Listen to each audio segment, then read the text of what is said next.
Amigos queridos, bom dia. Nós estamos dando continuidade nesse item do Evangelho para que a gente possa compreender o que seja essa questão que Jesus nos traz por meio dos seus apóstolos, discípulos, aquele que se eleva será rebaixado, para que a gente não crie expectativas daquilo que verdadeiramente ainda precisamos conquistar, que ainda não somos. Então, nós estamos dividindo esses itens para melhor compreensão. Então, nós vamos ter hoje o item 6. Estas máximas decorrem do princípio de humildade que Jesus não cessa de apresentar como condição essencial da felicidade prometida aos eleitos do Senhor, e que ele formulou assim: Bem-aventurados os pobres de espíritos, pois que o reino dos céus lhes pertence. Ele toma uma criança como tipo de simplicidade de coração e diz: será o maior no reino dos céus, aquele que se humilhar e se fizer pequeno como uma criança, isto é, que nenhuma pretensão alimentar à superioridade ou à infabilidade. A mesma ideia fundamental se nos depara nesta outra máxima: seja vosso servidor aquele que quiser tornar-se maior. E nesta outra: aquele que se humilhar será exalçado, e aquele que se elevar será rebaixado. O Espiritismo sanciona pelo exemplo a teoria, mostrando-nos a posição de grandes no mundo dos espíritos, os que eram pequenos na terra. E bem pequenos, muitas vezes, os que na terra eram os maiores e os mais poderosos. E que os primeiros, ao morrerem, levaram consigo aquilo que faz a verdadeira grandeza no céu e que não se perde nunca: as virtudes, ao passo que os outros tiveram de deixar aqui o que lhe constituía a grandeza terrena e que se não leva para outra vida: a riqueza, os títulos, a glória, a nobreza do nascimento. Nada mais possuindo senão isso, chegam a outro mundo, privados de tudo, como náufragos que tudo perderam, até as próprias roupas. Conservaram apenas o orgulho que mais humilhante lhes torna a nova posição, porquanto veem colocados acima de si e resplandecentes de glória os que eles na terra espezinharam. O Espiritismo aponta-nos outra aplicação: o mesmo princípio das encarnações sucessivas, mediante as quais os que numa existência ocuparam as mais elevadas posições descem, em existência seguinte, as mais ínfimas condições, desde que os tenha dominado o orgulho e a ambição. Não procureis, pois, na terra os primeiros lugares, nem vos colocar acima dos outros, se não quiserdes ser obrigados a descer. Buscai, ao contrário, o lugar mais humilde, mais modesto, porquanto Deus saberá dar-vos um mais elevado no céu, se o merecerdes. Amado Jesus, querido Mestre, que nessa manhã cheia de luz possamos sentirmos agraciados pela luz do seu Evangelho a iluminar nossos pensamentos, trazendo em nossos corações a paz, a alegria, e que todos nós, Jesus, sintamos nesta manhã o valor imprescindível das lições do Evangelho que nos conduz, que nos modifica e que nos renova, e que a doce paz do Mestre Jesus se faça na intimidade consciencial de cada um de nós. Muito obrigado, Senhor, que a sua paz permaneça conosco, hoje, agora e sempre, que assim seja.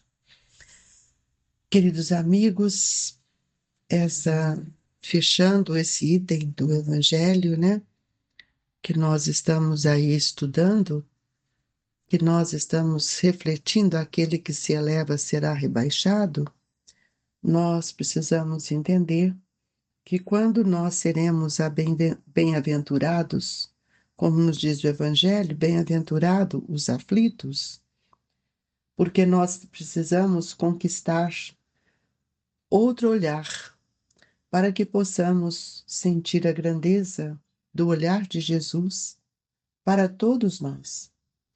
E sob o ponto de vista material, nós temos visto que muitos acham que são venturosos porque eles encontram com a vitória do mundo. E Kardec nos mostra, de uma forma tão bela, que a simplicidade que nós temos que conquistar é aquela de uma criança. Uma criança que ainda não elaborou no pensamento o estigma da maldade. O espírito de uma criança se ajusta na reencarnação por um período da primeira infância, para que nós possamos contribuir para que ela aprenda a amar, a perdoar, a arrepender, a sentir os valores que a vida vai oferecendo, mas de uma forma tão diferente de um adulto, porque ela não sabe ainda entrar no processo reflexivo, porque a consciência ainda está num estado de desenvolvimento, o perispírito está em expansão e o corpo, a organização física, em crescimento. Por isso que Jesus disse: será o maior no reino dos céus aquele que se humilhar e se fizer pequeno como uma criança. Isto é, que nenhuma pretensão de alimentar a superioridade ou a infabilidade. Quando nós encontramos uma criança que tem outros pensamentos, muitas vezes é fruto de uma educação. Uma educação que mostra a prepotência, quer que ela seja arrogante, que o egoísmo. Então, nós precisamos tomar muito cuidado para educar estes espíritos que estão tendo a oportunidade de renovar seus quadros de memória. E nós vamos ver que o Kardec nos mostra: se seja vosso servidor aquele que quiser tornar-se maior e nesta outra. E aí nós temos outra: aquele que se humilhar será exalçado, e aquele que se elevar será rebaixado. Nós temos que ter outro olhar. O aspecto materialista, ele nos enriquece de ilusão, de conquistas materiais, mas nós não levamos isso conosco. Então, aqueles que nós temos considerado felizes na condição dos recursos que detemos por empréstimos, precisam ser observados se esses recursos, não se transformam sob as sombras do egoísmo, em algemas que nos escravizam. E nós vamos ver que essas algemas, elas retardam a nossa marcha diante do labor, do crescimento. Por isso que nós carregamos lágrimas e sofrimentos, porque nós queremos priorizar o ter. E a nossa reencarnação não foi pautada para ter, mas para sermos. Então, o Espiritismo, ele sanciona pelo exemplo a teoria, mostrando-nos a posição de grandes no mundo dos espíritos, os que eram pequenos na Terra. Então, veja bem, a Terra é a escola, para outros é um hospital. Mas, enfim, a reencarnação é um meio de educação. A reencarnação não é um fim, ela é um meio. E que nós precisamos entender que tudo aquilo que nos é oportunizado é para que a gente possa crescer. E nenhum de nós devemos ser inútil aqui. E quando aqui no Evangelho nos fala da questão que nós precisamos aprender, aquele compromisso, aquela missão, ou qualquer outra palavra que nós queiramos dar sobre o que vimos fazer, em primeiro lugar, nós temos que saber que missão, ela quer dizer incumbência. E todos nós temos uma missão. A missão da paternidade, a missão da maternidade, a missão de sermos cristãos, a missão de sermos uma esposa, um esposo. E ninguém existe aqui na Terra aos ventos do acaso. Ninguém chegou aqui assim pelo acaso. Nós temos que entender os mandatos de trabalho que nos competem. Por isso, nós somos convidados a estudar para que nós possamos compreender a grandeza das lições que até a própria natureza nos ensina. E nós precisamos pensar também, meus irmãos, que o processo de transformação, ele requer do nosso pensamento outro olhar, fios de condução. E esses fios precisam recorrer à tomada de força. E essa força, geralmente, ela está na minha vontade. Então, para que a luz se faça, é indispensável que tenhamos a lâmpada, porque caso contrário não há luz sem lâmpada. Então nós vamos ver que nós precisamos compreender cada vez mais o nosso papel, a nossa força. Atendamos assim, meus irmãos, a obrigação que nós fomos chamados a viver, a realizar, dentro de um clima que seja um clima que nos leva ao bem, ao amor, à caridade. Por isso, nós precisamos tirar da nossa cabeça que aqueles que são simples são inúteis. Muito pelo contrário. Jesus nos traz uma lição belíssima quando o Levi vai conversar com o mestre e ele então faz uma referência sobre os seus amigos que estavam em situações de grandes dificuldades.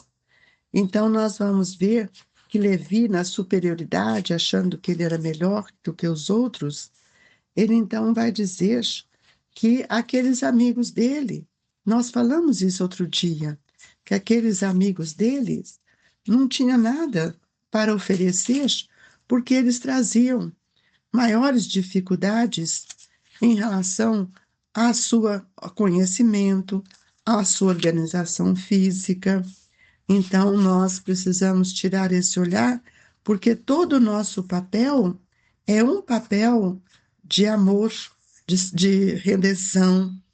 Então, nós temos que pensar que quando nós olhamos para uma pessoa e vemos ali as dificuldades físicas, nós nem sempre reconhecemos o valor daquele nosso irmão.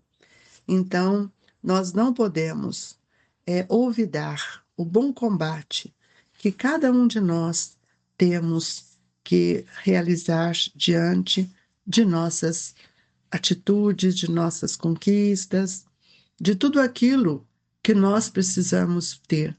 E para que a gente possa conseguir isso, é preciso ter esforço para implantar o pensamento no bem. Então, nós nem sempre temos esse olhar para implantar o pensamento nessa questão do bem. E quantas vezes somos agraciados com grandes oportunidades, mas nós não reconhecemos, nós não alimentamos esse pensamento. Então, quando a gente falou agora, né, dessa inocência da criança, Humberto de Campos tem uma frase muito interessante quando ele diz assim: a infância é a ramagem verdejante. A mocidade se constitui de suas flores perfumadas e formosas. E a velhice é o fruto da experiência. Então, nós precisamos ver qual é a maneira que nós temos educado esses nossos irmãos para que eles possam compreender o valor do trabalho. E por isso Jesus chama os pobres de espíritos, porque eles trazem dentro de si a simplicidade e eles não serão excluídos do reino dos céus. Então, na ótica do Evangelho, pobres de espírito são os humildes. E esses humildes, é os que examinam, sentem o peso das próprias necessidades. Então, nós temos que entender que todos nós, dentro dessa esfera que nós nos encontramos, de tantas lutas, nós precisamos compreender que Jesus muito espera de cada um de nós. E é por isso que nós vamos ver quando Levi, né, naquele olhar ainda distorcido, quando aquelas pessoas que sofrem procuram Levi na sua confortável residência, porque Levi, ele era aquele que escrevia, que tinha a possibilidade de mais observação, ele escrevia sobre as, as lições tanto que formou também o Novo Testamento. Mas ele não entendeu que todos que somos filhos de Deus podemos auxiliar na contribuição da implantação do bem nos corações. E as pessoas que, quando ele procurava, que era Lisandro, um aleijado, nós temos Áquila, que é que foi abandonado pela própria família, e nós temos Epáfros, que era outro irmão nosso, que tinha as suas grandes aflições. E quando nós olhamos para a pessoa como homem, nós não sentimos e não percebemos a grandeza do que é ser simples e humilde. E Levi leva isso, né, para Jesus de uma forma até superior. E Jesus então mostra que as palavras de Levi ainda eram rudes, pesadas. E aí Jesus fala para ele que conseguiria o evangelho. Quando Jesus conversa com Levi, Levi diz para ele que conseguiria o evangelho do reino com esses aleijados e mendigos. Mas lembrando-se de súbito que os demais companheiros eram criaturas pobres e humildes, acrescentou: é justo esperemos alguma coisa dos pescadores de Cafarnaum. São homens fortes e desassombrados, e o bom trabalho lhes cabe. Não vejo, porém, como aceitar a contribuição desses desafortunados e vencidos que nos procuram. Por aí nós vamos ver esse estado de superioridade, que muitas vezes nós também achamos assim. Aquela pessoa que está na casa espírita, que nós pedimos para ela varrer, nós pedimos para lavar os banheiros, mas nunca convidamos ela para sentar à mesa. Por quê? Porque ela é analfabeta, porque ela é pobre, porque ela é singela. Mas quem é este espírito? Se a gente fizer uma comparação, veja Jesus, o modelo e guia, e o que nós fizemos com ele. Mas Jesus, naquele olhar amoroso, ele disse para o discípulo: no entanto, Levi, precisamos amar e aceitar a preciosa colaboração dos vencidos no mundo. Se o Evangelho é a boa nova, como não há de ser a mensagem divina para eles, tristes e deserdados na imensa família humana? Os vencedores na terra não necessitam de boas notícias. Nas derrotas da sorte, as criaturas ouvem mais alto a voz de Deus. Buscando os oprimidos, os aflitos, os caluniados, sentimos-los tão unidos ao céu. Nas suas esperanças, que reconhecemos na coragem tranquila, que revela um sublime reflexo da presença de nosso Pai em seus espíritos. Já observastes algum vencedor do mundo com mais alta preocupação do que a de defender o fruto da sua vitória material? Quem governa o mundo é Deus. Veja bem a grandeza dessa lição. Isso serve para todos nós, para que nós possamos lembrar que quando nós voltarmos ao mundo espiritual, nós vamos carregar conosco apenas o orgulho, as nossas atos que humilhamos o outro, e isso vai nos trazer grandes dores. E o Espiritismo aponta outra aplicação do mesmo princípio das reencarnações sucessivas. Buscai, ao contrário, o lugar mais humilde e mais modesto, porque Deus saberá dar-vos um mais elevado no céu, se o mereceres.